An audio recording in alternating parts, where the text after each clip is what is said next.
Hello and welcome to the Boozecast. This is episode fucking uno. What should we call this episode? Well, it's the starting Palace win? I don't know. the virginity episode. The virginity episode, yeah. Breaking our virginity.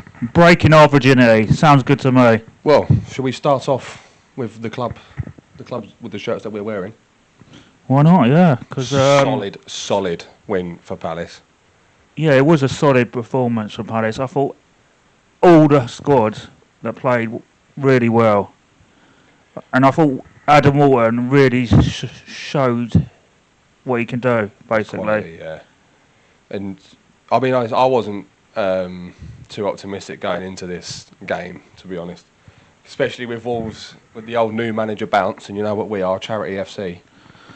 Yeah, I mean, the new manager syndrome and all that, but we just showed our quality, I think. Because we got quality on, well, our first 11 we got quality. We just, on the pitch, I think we had a better first 11 than Wolves, no disrespect to Wolves. Well, yeah, I mean, Wolves are still bottom. They were bottom even before the game started. Yeah. But they still have players that are dangerous. That's Strand Larson.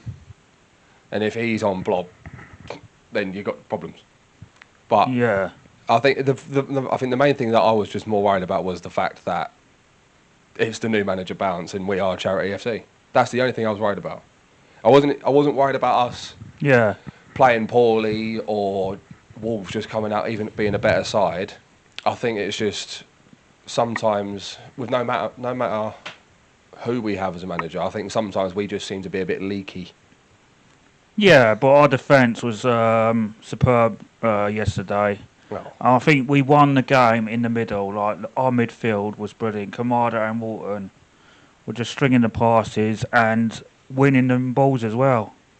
I'd say Walton's is in many ways the key, because when Walton's not playing, you can see when we have no sort of passes as it's coming in, and he has a quick glance and then plays a ball which breaks off the midfield straight to Mateta, which takes 3 or 4 players out of the game.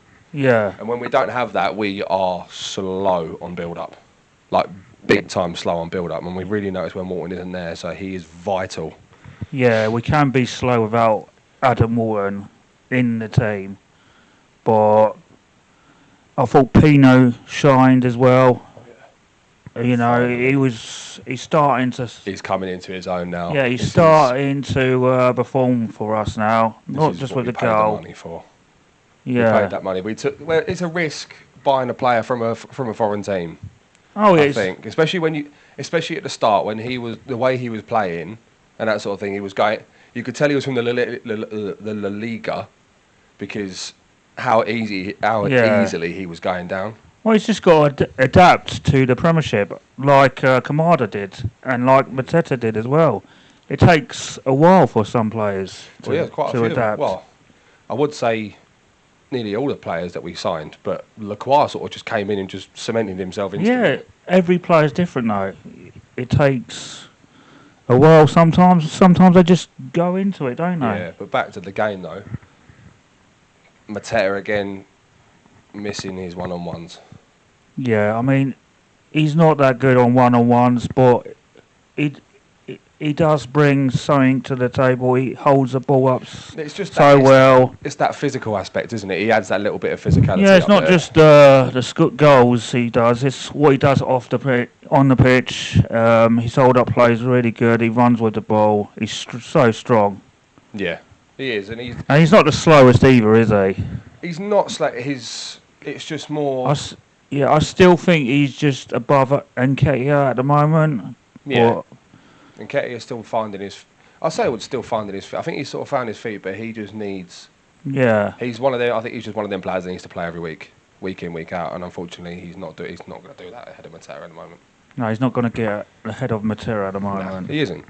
I think he has sort of come to terms with that. I think he's eventually realised it. Yeah. He'll get his chance. Maybe because, well, we'll get onto it later on in the episode about Mateta's contract talks. It's going south at the moment, so Nketiah might get his chance a lot sooner than we expected, to be honest. Well, we got Thursday's game coming up. Yeah, he might get a So- chance on Mateta, especially with we got, what was it, well, I say a few games coming up. We've fucking got like half the fucking league. We've got 17 On its games. way. 17 games in December, I think. 17 games in December. Something like that, yeah. My word. Well, the So players it's, are going to be feeling that. They're going to feel it, yeah. And the whole squad are going to feel it, our depth. Yeah. Well, But we're moving going on to be positive. Yeah, On to Bournemouth West Ham. Bournemouth for West Ham, yeah. They let it slip, West Ham. Well, yeah, it's their defence weren't all that. Which They I need- think that's normally an issue with West Ham. Yeah. Midfield and going forward is Well, always is quite good. It's their defence and the goalkeeper is poor. And again, you got to look at Bournemouth's attack. You know, Clivert.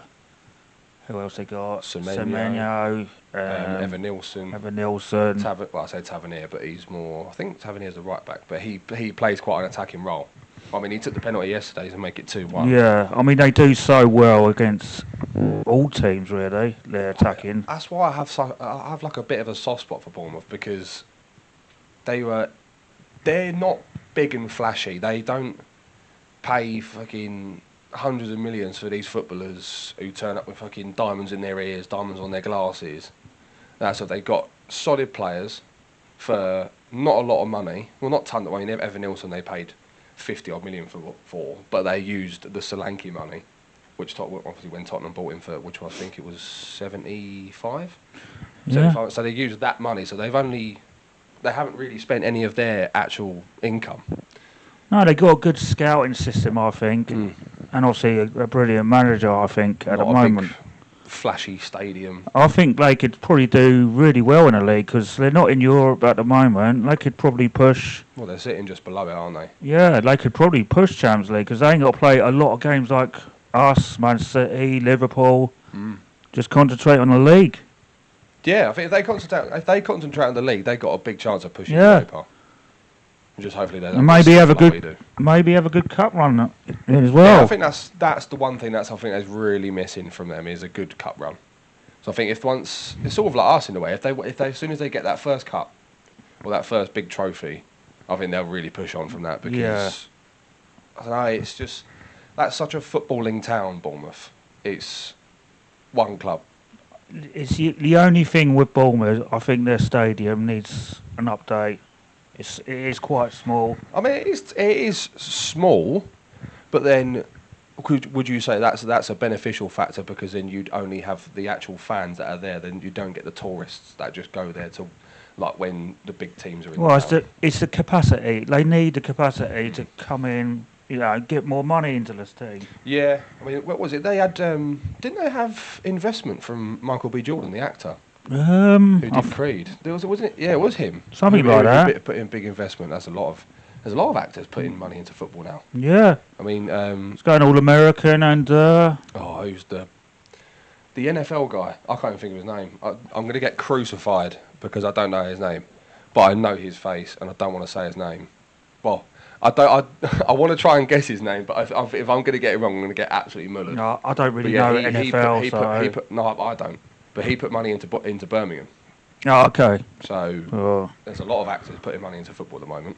oh. Well, what about West Ham? What do you think they're doing in the league? I mean, they started off well with Nuno. You can see how much more positive it is. Yeah, They're playing better, that sort of thing. Callum Wilson's firing on all cylinders at the moment. I mean, scoring 2 against Bournemouth, which is his old side. I don't think they'll go down. They're too of a good team to go down, West Ham. But that's the thing with West Ham with the past couple of seasons, isn't it? It's always been they've Yeah. sort of just about got out of relegation battle. Yeah. And I think well with Nuno now, I think they need to sort of look at this season as sort of a bit of a rebuild. Oh yeah, rebuild. Get everything going the way they want it to go, and then next season try and push for Push for you. maybe top half, maybe top half, Maybe I mean, 'cause, even more. well, West Ham is not exactly just won nothing. I mean, they won the Conference League with Moyes, and they still. Yeah. And then they sacked Moyes the season after. So it's all about the rebuild for them, I think. Anyway, moving on. Who we got next? Fulham Fulham. breaking the Sunderland run. Yeah. I mean, That's a big dampener for Sunderland because it was. I mean, a late goal from Raul Jimenez, 83rd minute, 0-0 the whole game. Apparently, we haven't watched it, but it was end to end.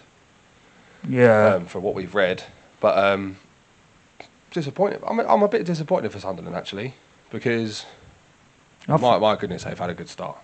Yeah, with that start, it might help them staying up in the league. Oh, yeah. Because they're really high at the moment. How many points they got? Well, they're near us. 18 points. They were near us. They're near us, I think, aren't they? I think they got 18 points or 19. I think that's the key for staying up. Yeah. Because I think in the past couple of years, it's been the gulf between going down and staying up. Well, between the Championship clubs that come up to the Premier League teams that are already there. I think the gulf is massive now, and you really have to start off quick like Sunderland have. And I think because at the start of the season, a lot of people were pinning Sunderland to be the ones that go down. Yeah. So I think with their start that they've had, they've really boosted their chances of staying up. Yeah, and I think it's the first 2 years are really hard. The hardest, I say. Yeah, they're the hardest. And then you can sort of build on the 2 years that you stayed in the Premiership. Yeah. You know, build around that team that you got, make it stronger. Yeah, I mean, as well, it's. So. I mean, out of the game, Fulham played well, but they're a sort of team that have gone a bit quiet recently. You know, Fulham always used to be. The past couple of Fulham have sort of been like top 10 club. And that sort of thing. Yeah, but it's still, not even halfway through. And, we're not even. I think they're scraping the sides. Yeah, they could still make yet. top 10, maybe even push Europe. They got a good squad. They have got a good squad. Got a good manager. What's his name? Marco Silva. Yeah. I do rate him. I think he's a good manager. I do like Marco Silva. I mean, I'm not the bigger. I like the way he plays. Yeah. I like the way he sets his team out. I'm not a fan of him personally. I think he's a bit of a. Won't say that. No, he's he's not a negative manager. He attacks teams. He's not scared to he's got some good go players. in. I mean, the fact and attack. I mean, you forget some of the players that they've got. To be honest, Smith Rowe from Arsenal. Yeah. That was obviously he's been there for a while now, but he hasn't really pulled up trees, really, has he? I think a lot of people were expecting him to go there and really set the pitch alight. Yeah. Well, it does take time sometimes to adapt. Yeah, it takes you time to embed into a different team. I mean, he's playing week in, week out now, ain't he? He weren't used to that at Arsenal, so. No, I mean, that's the big difference. It's because it tolls on your body, playing week in, week out. Yeah. So, right. But I think probably one of the most exciting games of the weekend. Well, obviously that we're filming this on the Sunday, so we don't know the results of the Sunday games that have come through yet. But at the moment, it's one of the most exciting games of the weekend was Newcastle versus City. Yeah. I mean, the first half, I think was everything you could explain about football. The best things about the league. It was brilliant. It was end to end. I mean, players missing really big chances. There was fouls. There was challenges flying. Yeah, I mean, we watched some of it, didn't we? I thought the first half was end to end quite good. The first half was absolutely for mental. Neutral game, wasn't it? Yeah, it was. For the neutrals, that's probably one of the best games you probably will see in the Premier League this season. Yeah, and I thought Newcastle just wanted it more. They battled it more. You all right there, mate? I'm just dying. Just dying. Lord Almighty. But anyway, as I was going to say, Newcastle, they came flying out of the traps, didn't they? Yeah. Pressing them high. But, as we were saying at the time, weren't we? I said to you, that's what you need to do with City. You need to go at them from the word go. But then you said, but with the quality they have, they will just pick you apart. And then you had the chance where Doku played Haaland through. It's And you then got. obviously Haaland fluffed his chance. This is the thing. You got to have the players to do that. It's all right. You say no. You got to go out Man City, but some teams haven't got the players to do that. No. Sometimes you just got to, defend, counter attack. I mean, look at our game against them in the FA Cup, for example. Well, yeah, our goal was literally a counter attack. It was a counter attack. We defended. We can all thank Sean Dyche for his legendary commentary for our goal in the FA Cup. We defended most of the game, didn't we, in the FA Cup? We were on the back foot. But we're losing track here. But City have always got that quality.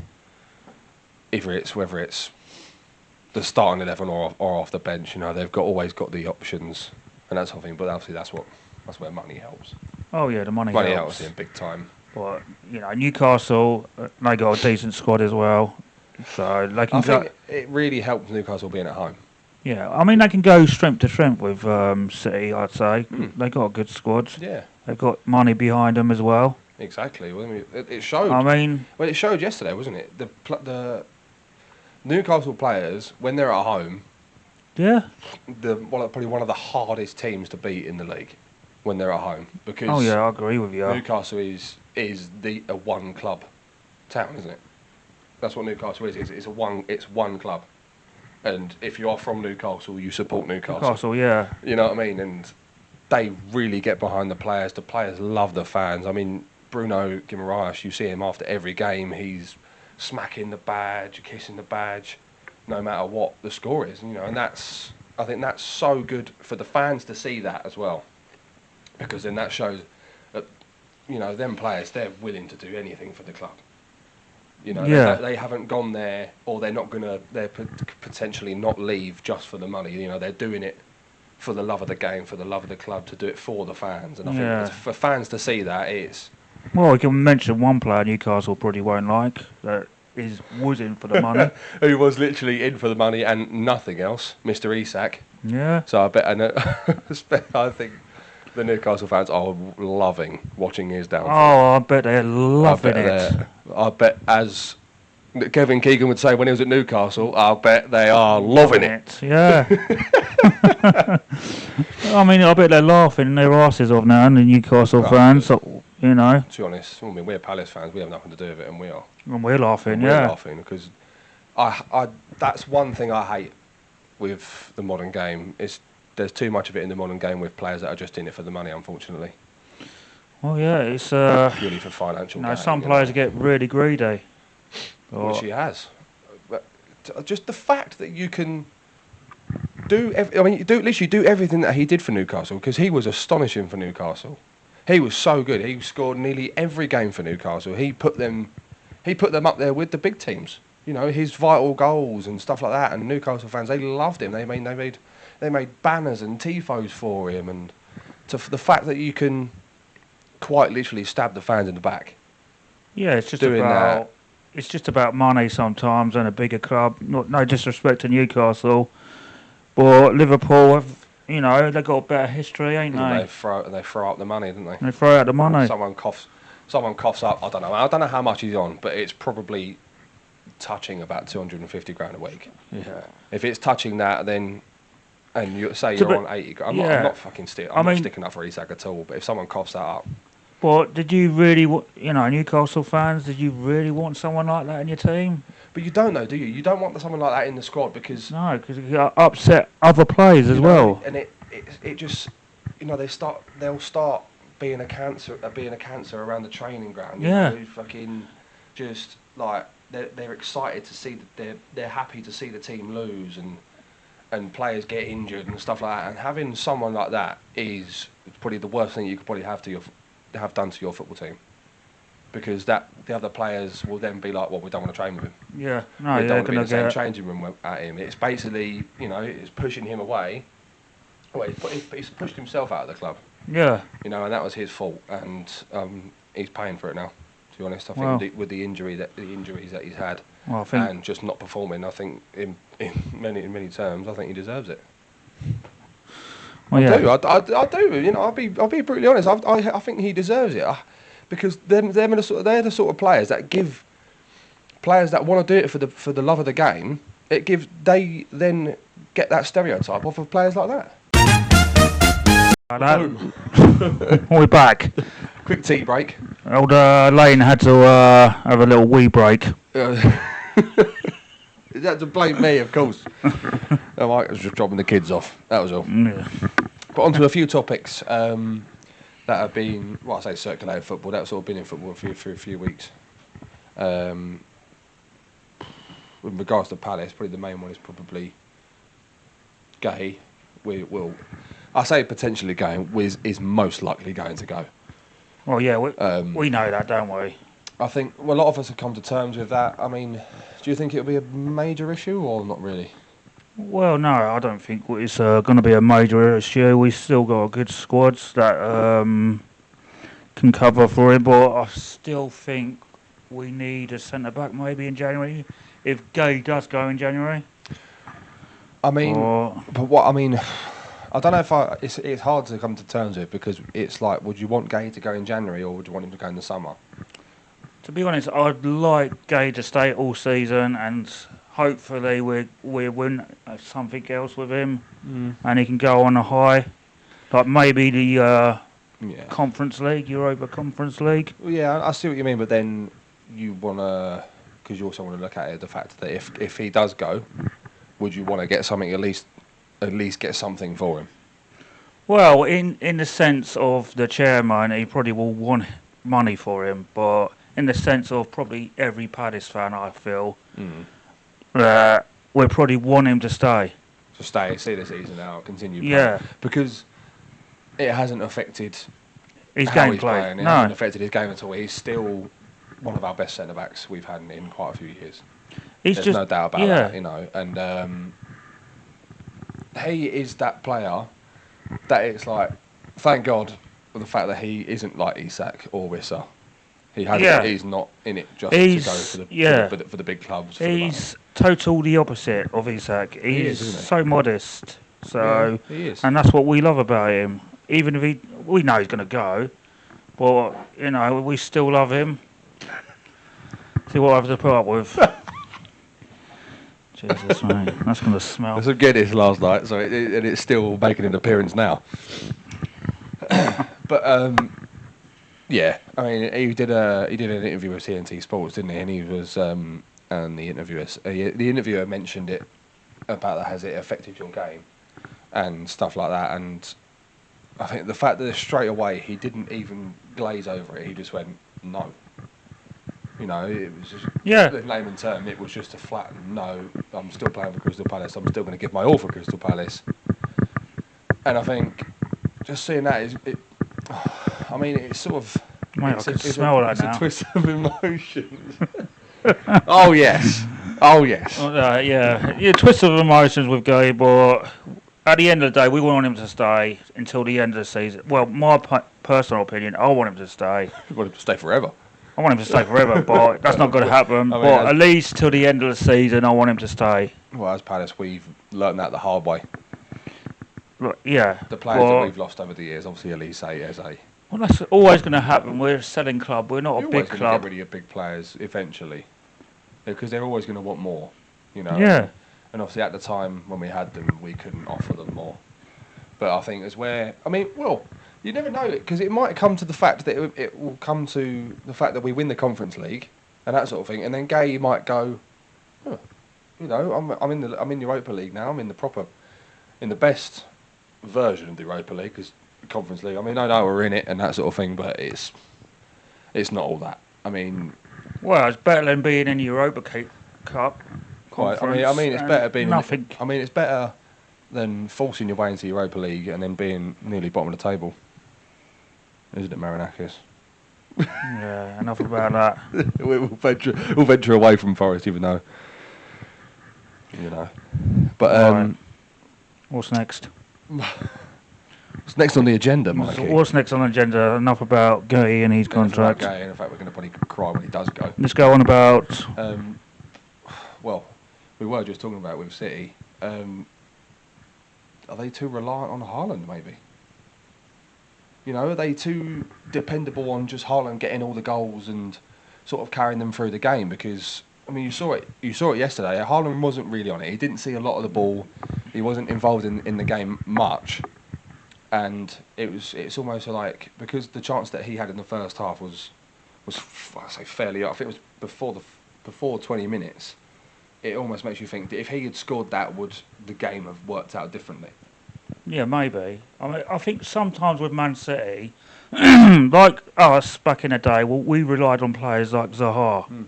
Yeah, we can't really say much because we're quite But a team that used to rely on. I think with Haaland, yeah, if he don't have a good game, I don't think they win. That's what it seems to be. It seems to be if Haaland doesn't play well, City either scrape a win or they just lose. Yeah.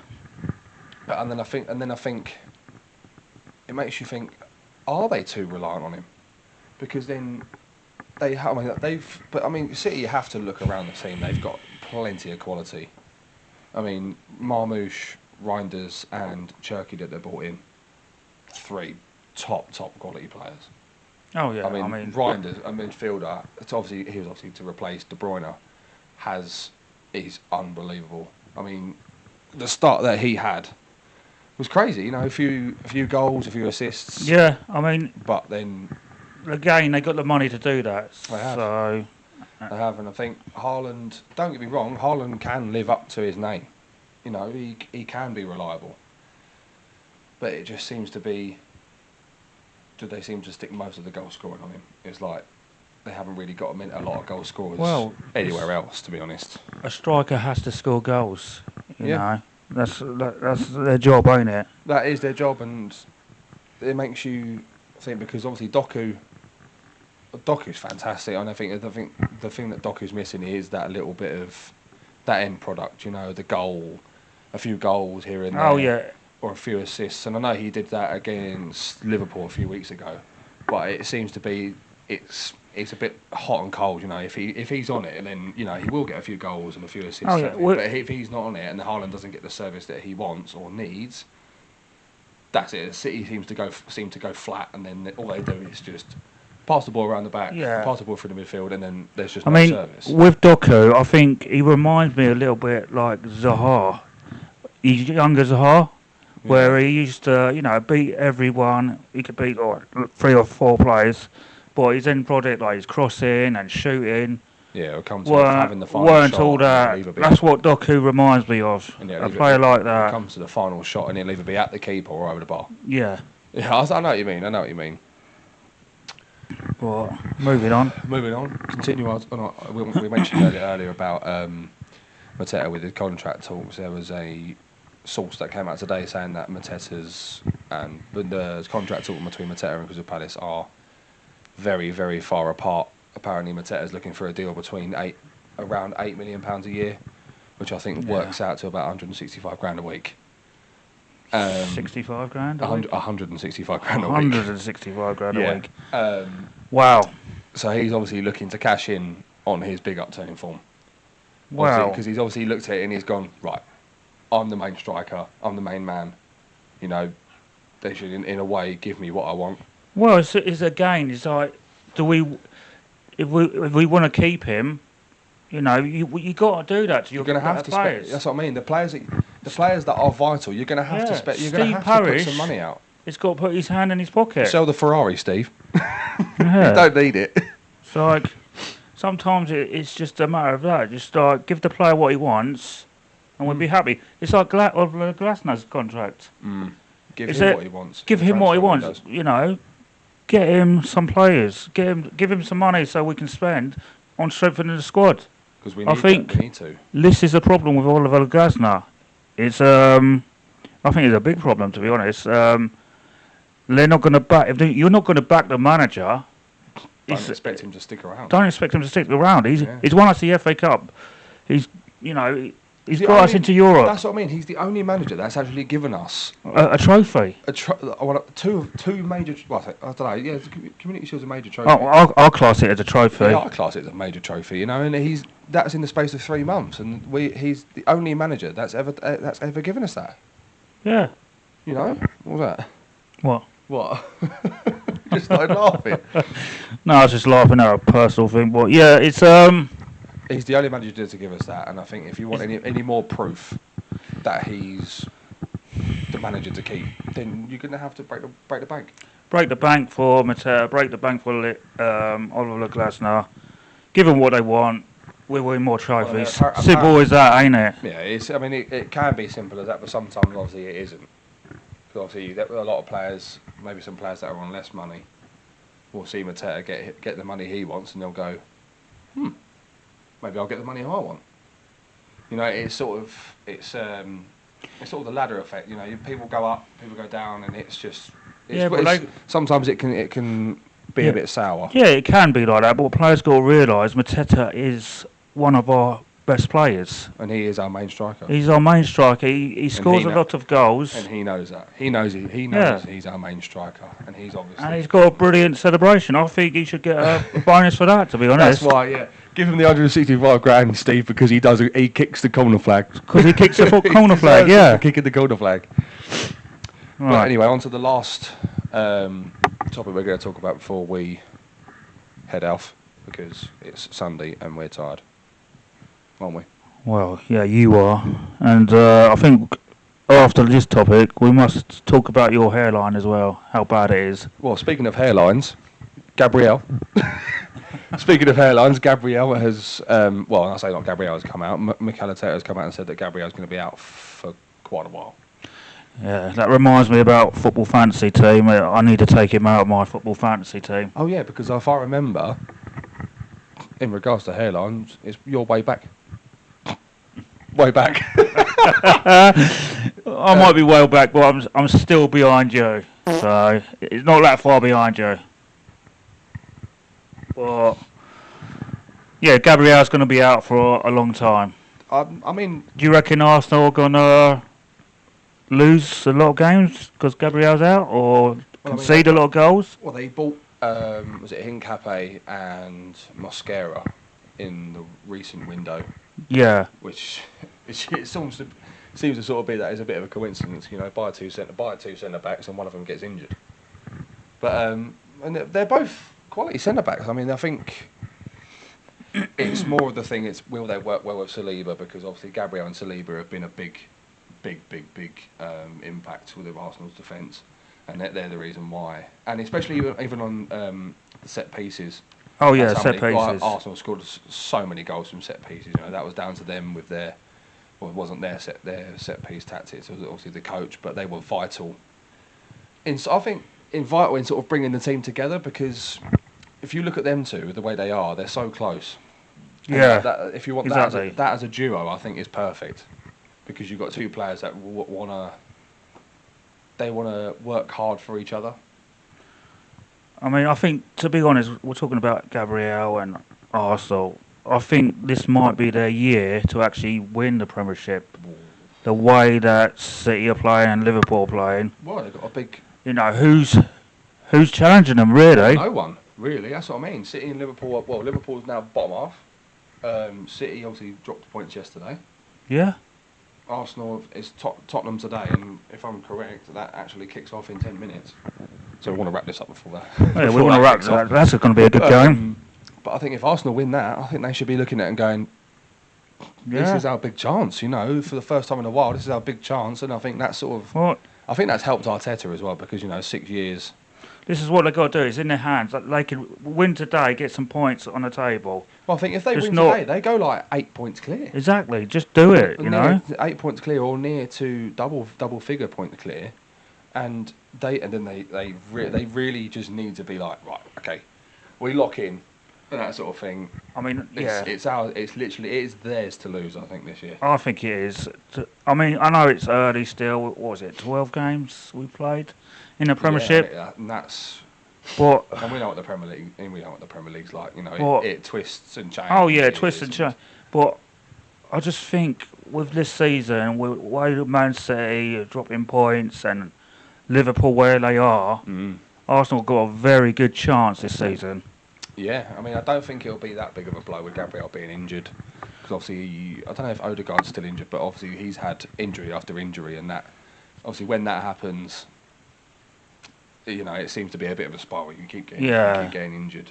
These sort of smaller injuries turn into bigger injuries, and that sort of thing, which it can affect the team, because then they go, You know. Well, yeah, but it's- sometimes it can be good for the team because another centre back can come in, yeah, you get and players stepping up to the plate. players stepping up, and Yeah. you'll be, oh, he's, You know, he's really good, you know. Yeah, you know, and, well, obviously Declan Rice has obviously proved himself, but then he can go, I can win this league for Arsenal this year. You know, if I really put it in, I can be the main man in midfield. I can be that rock. I think you know, he's been the rock for a few years, I mean, but I feel like he can really. I mean, he obviously contributed with a few goals and a few assists. Yeah, this is what I'm on about with Declan Rice. He's playing more attacking wise, more advanced, Yeah, he is. Yeah. and I think you can see the quality in Declan Rice. Oh mate, He he's so good. He can do it all in that middle. I think, That's what I like mean. attacking wise, defensive wise. He's an all round midfielder. I think. Yeah, I think he's really cemented himself now as just what probably. Oh well, no, I'm not going to say it. I wouldn't say rivaling. I'm not going to talk about who he's rivaling or anything like that. But he has. I think he's cemented himself as probably. He's going to be England's rock in that midfield. You know, alongside with Jude Bellingham. Oh yeah, it's Adam Wharton. Yeah, Water's going to be in that England midfield, but probably not. But probably not because he plays for Palace. You know, for Crystal Palace, yeah. He's not worth fucking 95 million. we're not worthy. We're not worthy. But anyway, Let's wrap it up then. we've lost our virginity. We lost our virginity. We've This lost is our our virginity. first We've done our one. first one. We finished our first We one. finished our first one. We hope you all enjoyed. What do they need to do? Subscribe, Subscribe, like, and comment. and comment. If there's anything you guys want us to talk We about. want to talk about his Or anything like hairline, that. football, you name it. See you later. See you later. Fuck, sir.